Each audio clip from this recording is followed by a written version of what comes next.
tonight. So first off, tale of two different halves in terms of scoring output. Even though you guys only scored 2 goals in the first half, it seemed like you guys were getting good chances, just balls weren't finding the back of the net. Yeah, I mean, credit to Albany and their defense and Dougie Jamieson.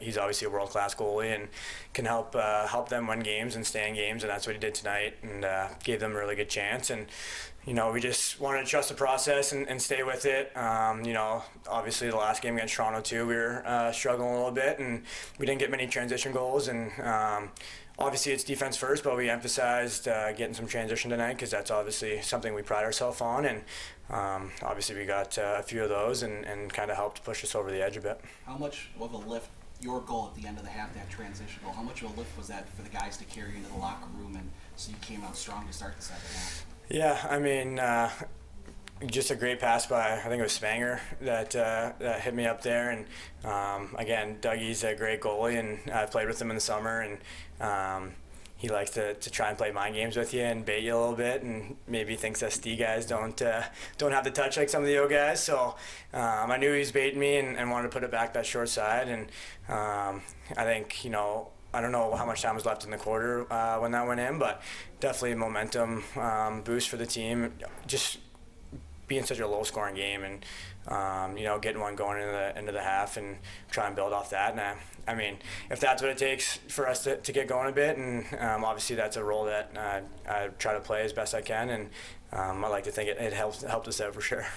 And then in the second half, 2 goals in the first minute, 28, and I think that plays a large part of, again, the goal that you had, maybe some second half adjustments, but also the role that the crowd played tonight. You could tell that you guys were definitely feeding off that. Yeah, definitely. I mean, the crowd's gotten better and better each game, and this is by far the best arena to play in, and the best fans to play in front of. And when you can get them into the game, it's definitely an advantage for us. And they definitely helped us out. And as goals started to go in, it got louder and louder. And Dane putting one in right away, and I don't know who put the next one in, but it's just, when we get those and come out hot, usually this season it was, the first shift of the game we were getting goals, and it's kind of tailed off a bit, and to come out that second half, it kind of felt like that a little bit, and just to ride that momentum and keep it going, it gives us a ton of confidence. And our offense is the best in the league, and we trust them up there and know that if the shots aren't coming right away, they're eventually going to come for them. So, credit to those guys. Your captain led by example tonight. I think Steve had one of the best games I've ever seen him play. He was up and down and all over the place.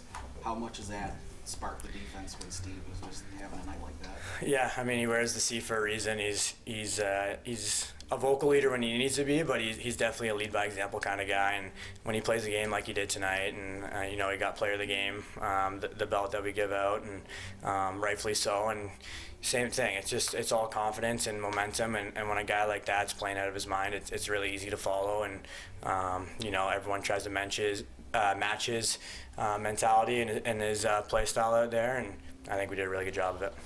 And then in terms of how great Matt Vince played today, right? Like, you guys, makes it much easier for you guys as a defensive unit with how good he's playing.